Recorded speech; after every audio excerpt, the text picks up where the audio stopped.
صحیح بخاری حدیث نمبر 1900۔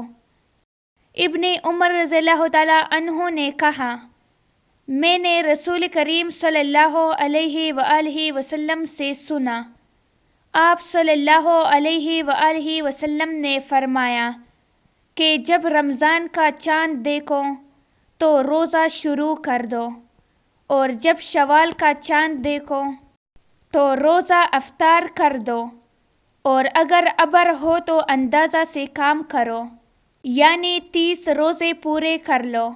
اور بعض نے لیث سے بیان کیا کہ مجھ سے عقیل اور یونس نے بیان کیا کہ رمضان کا چاند مراد ہے۔ صحیح بخاری حدیث نمبر 1906۔